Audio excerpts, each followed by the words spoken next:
Hey, welcome to the segment. We're here to talk about Fear the Walking Dead Season 1, Episode 3. This is Kivan. He has a background in movies and film. I'm Mick. I have a background in journalism. Yes, and Kivan, what'd you think? Well, actually, full of anticipation. Mm-hmm. It was awesome, I thought. It was fun. And, I use that word a lot because that's, my thing. I like to sit down and have fun. Otherwise, I'm not going to watch it, right? So tonight, full anticipation. And the pace was good.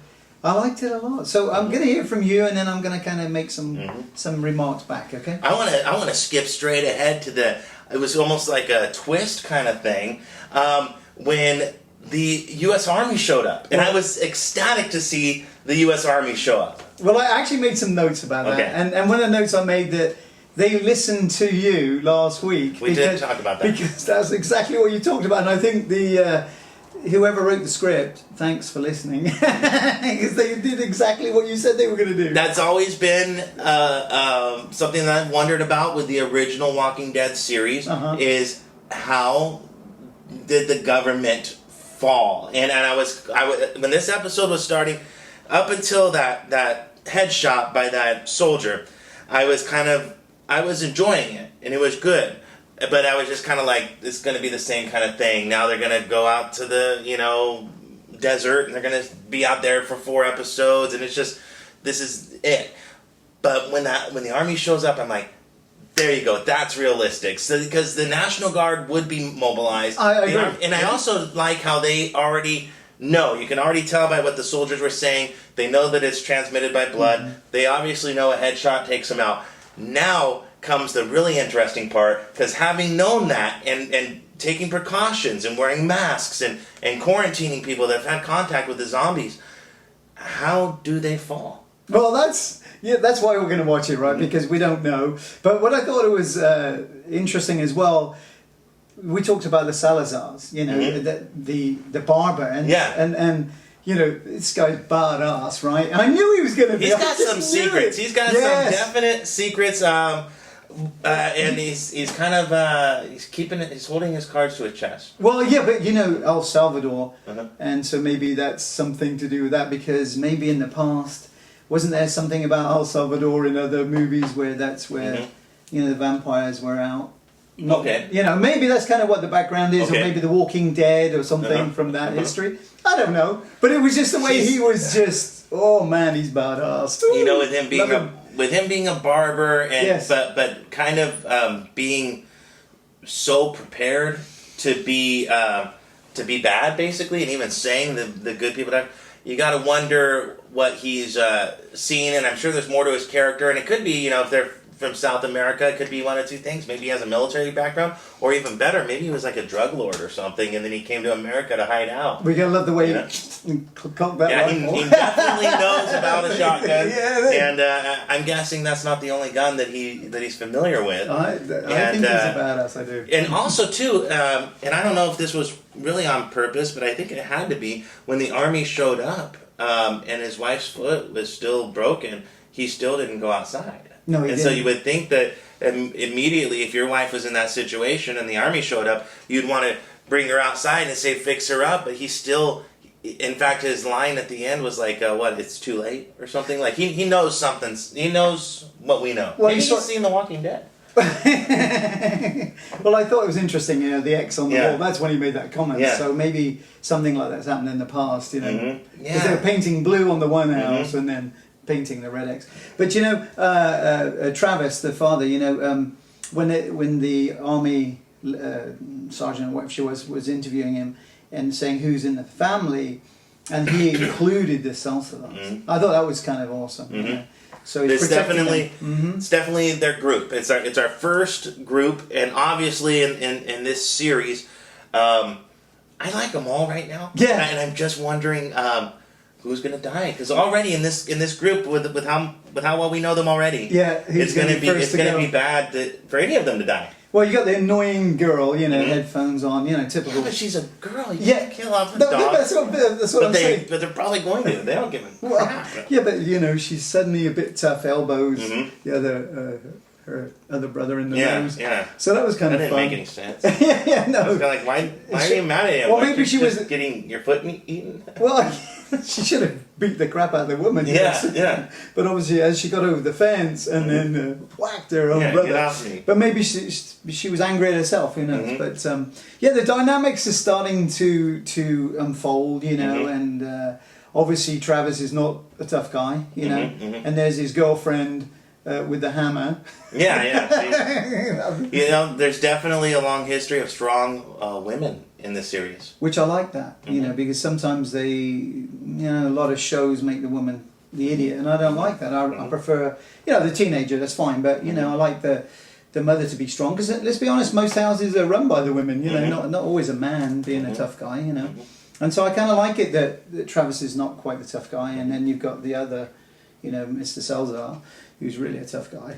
You know what I thought was interesting about this episode, too? We'll go back to the beginning of the episode.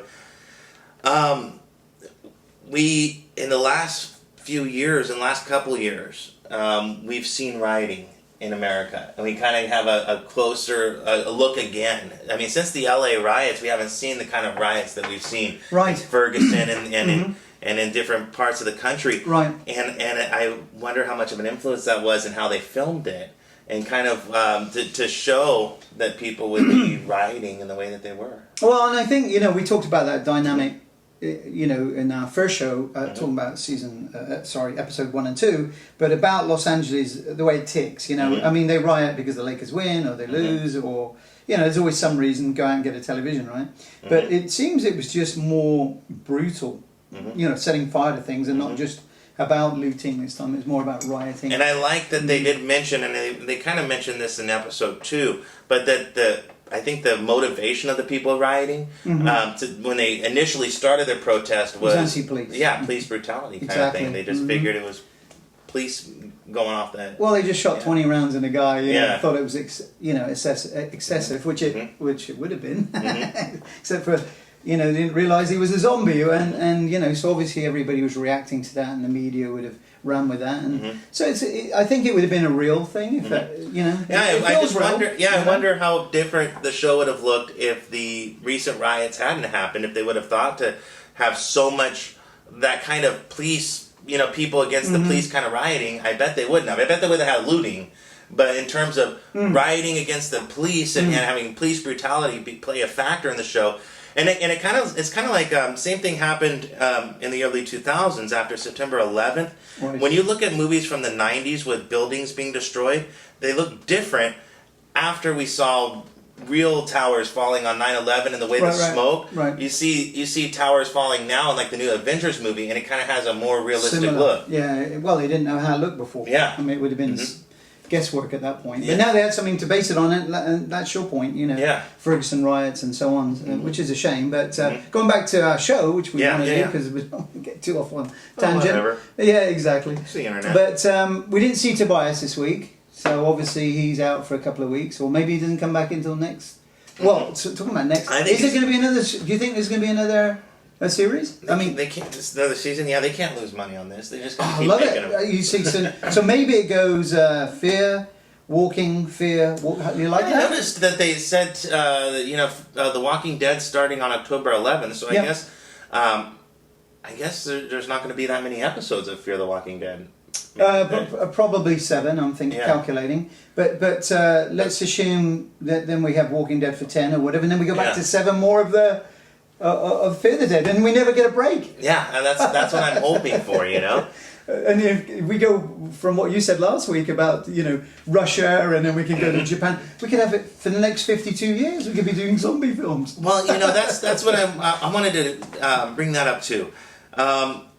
With the military now taking control and doing what they're doing, I think we're really going to need. They already made the show. They're not watching us anyways, but no, I know. I really hope, and I would love to see some sort of insight into the government, because with our characters that we have, our cast of characters so far, nobody has a specialized job in which they would get detailed information. They could have had maybe one of them be a doctor or something and get called in, but are we just going to kind of be in the dark on that, or maybe? People do speak to their hairdresser. Okay. So maybe he's the most informed person, you know. I'm just kidding, of course. But yeah, what if he's like special forces or something? Ah, you see, well, maybe that's the point, you know. Call him back into service. But yeah, I mean, there's other shows, you know, where they have CDC members, and I think The Strain has that, and then, you know, so there's other shows out there that have kind of taken that idea and ran with that, I guess. But for this one, they seem middle of the road, which is nice, you know, more real, you know, and I think more believable in some sense, because if you had a soldier, and you know, everything would be too stereotypical, perhaps. Well, it's like what they did with that new Godzilla movie. It was kind of like coincidence. The movie, how the son, they ended up being in Godzilla's path, and he ended up having this one specialized skill that they needed at the end. So I do like that realistic aspect. I just hope that there's some way where we get to kind of see what's going on behind it. Like I brought up the season 1 Walking Dead. The CDC episode, I really liked having that insight. And if there was some way to bring our cast of characters into some sort of contact with some sort of leadership so that we can see what decisions are being made. Because, like I said, this is what's going to be, this is what I'm looking forward to. The Army knows what's up. They know a headshot kills them. I can't wait to see how the world falls. But now there's almost a sense of normality. I mean, because it's slowed down. It was almost like it was going to go out of control. I think they're going to bring it completely under control. I think it seems to have come down now because now, okay, they're in control. So maybe that's when we start alluding to that. I don't know. We didn't write it. But it is fun though. I like it. Yeah, I'm guessing they probably, you know, bring it under control pretty quick, and then we're going to see some sort of different kind of outbreak. Well, yeah, because obviously, like you said, you know, now that they know how to do it, what's going to affect that, you know, and how is it going to suddenly all the wheels come off the bus? As it were? And you have other types. Is it going to be slow? Or is it going to go real quick? You have other types of zombies in the movie universe. They have the fast... Oh, they're fast-running ones. Fast-running zombies, and you have the zombies that you get bit and you turn in 2 seconds into a zombie. That's a little more believable in how they could infiltrate, you know, the military. But in The Walking Dead, you get bit, you're going to be sick for like anywhere from 12 to 24 hours before you turn. So it's going to be hard to have soldier eating soldier, basically. Well, maybe the soldier that got bit is inside the base, and then then he lies. Yeah, we've seen that. We've seen so that could happen, you know. But it because obviously the way they've written it, nobody knows about the zombie apocalypse that's coming. So therefore, I think it does open the doors, if that's what they do, to kind of show you other ways that how society deals with this. And you know, at this moment, we've got it under control, and then all hell breaks loose again. So maybe it's like one of these. It's going to slow down. It's going to accelerate. And we're going into next week's episode completely blind, because when we were watching the episode in the studio here just minutes ago, we turned it off before it said coming next week. Yeah, we don't like that. Yeah, we're kind of coming into it fresh. Now, Kevan, what are you hoping? What do you think is going to happen next week? Well, you know, we kind of nailed it a little bit last week, so maybe we can think about it this week. So, you know, maybe it's a little bit of the same. You know, they're where they're at. I don't think they're going to leave the house yet. I think it's a little early. Maybe they start trying to find... Oh yeah, they're definitely not leaving right now. I would hope not, but maybe they start looking into other family members, or I don't really know. It's just creative writing. How the heck do you make it go fun now? So something is going to go wrong, but I don't know what it's going to be. I mean, what's your thoughts? Give me your thought. Well, I think things are going to return to some sort of martial law kind of, but some sort of normality. They're probably gonna. I bet you see her, the main woman character. I forget her name, but you see her probably return to. She probably returns to some sort of teaching, because they're probably gonna open up a little. You know, maybe. You know, they're gonna try to get things back on track. Well, that's how we would write it, right? Yeah, well, I mean, I think that's what would happen in this situation. Because even if you look at like Katrina or something, when they shipped everybody off in real life to these camps, they would have a little school set up, and all these little things. And so I bet, you know, and I hope that we see some more characters being introduced that have decision-making capabilities, and maybe, you know, in this... you know, so we get some sort of insight. Also, too, I am officially okay with discount Johnny Depp dying at this point. Yes. So if they want to kill him off next week, that's fine with me. It was so funny because here he is trying to break in, and he looks more of a zombie than the actual zombies. Yeah, I'm like, dude. And we both remarked on that. He's got the best zombie makeup in the whole series so far. And when he started going to that person's house, and then you had the army running around. And exactly. I'm like, here he goes, Mr. Irrational Decision Time. And I think with the normality returning in a way, there's going to be a lot more drugs around again in terms of even just pills. Well, he's going to have to break in, isn't he? Well, it's just to kind of go off slightly the tangent, but did you see the way the neighbour looked at Travis? When they put the trash out. Oh, yeah, that guy. The guy's put out, so maybe there's something there as well. Yeah. Because usually they like to give you a little clue, so I don't know. And we were laughing too when they took the trash. I was like, really? You expect the truck to come? Yeah. So pickups on Thursday, right? Or in this case. So anyway, and the girl waving, so maybe she's going to come into the plot, maybe she doesn't, Yeah. With a little Barbie doll. Maybe that was just to spook him from being acting ridiculous. But he's obviously wanting drugs, right? Yeah. So he's going to do anything to get them. So maybe next week that's where it all breaks down, because he's going out to steal some and maybe gets into some trouble. Way hardcore into his drugs, though. I'm starting. His medicine. Yeah, his medicine. I'm starting to think that is not going to be cured anytime soon. And I think it's interesting that they have that element in it. That it's almost a frustration in a way added to the suspense and stuff of the show, because when you have somebody also too, now his legs all messed up since episode 2, so you have a drugged out Edward Scissorhands walking around and so it kind of makes him obviously more vulnerable, and I think it's kind of an interesting writing choice, but it definitely as a viewer adds some annoyance. Well, and the remark, I don't need you, Mum. I need my medicine. And then when they're playing Monopoly, well, who cares? Monopoly, right? You already watched it. Yeah. But they're playing. Sorry about spoilers. This whole thing, boy. If you're watching this and you haven't seen the show, there's probably something wrong with your brain. Sorry. Sorry. Okay. But anyway, they're playing the Monopoly, and then she said, "This game's evil." Oh yeah, she said. Evil capitalism for kindergartners. So, they got to throw stuff like that in. Capitalism, classic, evil. But anyways, Kayvon, I think we kind of touched on everything. Did you have anything else you wanted to bring up about the show? No, I mean, from the filmmaking side, I thought it was really good. It's very the acting's cinematic. really good, and it is well done. I mean, there's no doubt about that. Acting's top class. I don't think anybody's letting the show down. Bring it on. Yeah, everybody's definitely believable as characters. Annoyingly believable. Yeah. Even though a couple of them, are a little bit annoying. I know that girl. What's her name? Alicia. Alicia. Yeah, playing Alicia. Alicia playing Alicia. I know that through the series, I'm already guessing she's going to get people into a lot of trouble. I bet she goes out, now that the army's here, I bet she goes out looking for her boyfriend, and we're going to have that encounter, zombie boyfriend. Well, plus she puts the headphones on and can't hear anything. Yeah. The zombie's going to be behind her. Yeah. So I mean, she already almost got eaten by Mrs. Smith or whatever her name was, Mrs. Wang or something. Susan. No, that's what it was, Susan.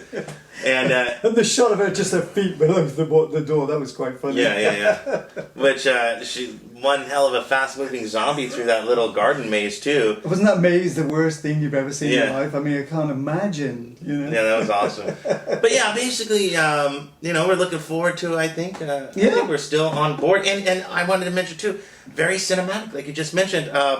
I did like that, especially that one scene where they're driving in the pickup truck. Yes. They look over and the power starts going. Yeah, boom. That was brilliant. I was just like, that was awesome. And actually, can you imagine how terrifying that would have been? Yeah. To actually see something like that. Oh my God. That's the fun part to me. It is, because you realise society's falling. It's very cool. And I turn in, and I'm like, and they're never going to come on again. And they did. But I was wrong. They M. Night Shyamalan to me. They totally did a twist. The army, and it was so. As soon as that soldier shot, I'm like, hell yeah, the U.S. Army's here. The Chinooks or whatever they're coming. Yeah. Making an eye. Here we go. Army's coming. Yeah. I'm really glad that they brought that in. But anyways, we will see you. Well, we can talk about sponsorship. Oh yeah, go ahead. Well, no, I'll let you do that. You can do that. Well, if you want to sponsor, look us up. You can go to Facebook would probably be the best way to get a hold of it. Facebook.com/Blue Number Media. You can send a message right there. And we just started off that Facebook page, so there's nobody on there yet, but it's just now starting. Just starting. Mm-hmm. And also bluenumbermedia@gmail.com. You can send a message there. Plus, we have other shows that they can watch as well, right? Yes, absolutely. Every week we're talking about new movies, and we got just a lot of things that we've been talking about. We're not ready to air them yet. Yeah, but we got a lot of great content. And basically, Blue Number Media, it's all about popular culture. So if you wanted to watch one of our videos, you go to Blue Number Media on YouTube, correct? Yeah. And then you hit which one you like, and you'll see us there chatting about films and reviews, and then. And we're going to go out pretty soon, and we're going to do more talking with the public too. We do the first fan reviews, but we're also going to be getting into all sorts of popular culture, including maybe even some superheroes. You got superheroes. Yep. Politics. We're going to talk. We got a very interesting election that's going to keep us very busy talking about politics, and it's just great stuff. And there's things like coffee cups. Maybe you could have your logo here, or your beer. Yeah, or your beer. We could be for the right amount. My forehead's available for tattoo space as well. For the right amount. But if you're someone who loves this show or loves Fear the Walking Dead perhaps and wants to come on our show, let us know, because we'd like to bring you on here and maybe we can arrange that. We're going to be having guests. Absolutely. I'm guessing probably the first one's going to be next week. I'm hoping, yes. Not confirmed yet, but we're definitely going to be bringing in guests to talk and people from all walks of life that are successful people in their industry. Yeah. And a lot of fun with it. Well, we'd have had some tonight, but they were on the red carpet, literally, in Los Angeles, yesterday, actually, for a movie. So I'm hoping they'll be able to be here next week. So very good. Fingers crossed, right? All right. Well, we'll see you next week, and we'll see you throughout the week as we talk about other stuff. And Indeed. Thanks for watching. And if you haven't seen it already, check out, we did episode 1 and 2 together. And if you're watching this on a future week, check out episode 4. Absolutely. All right. Hey, cool. Thanks so much. Appreciate you. Have a good evening. Salute.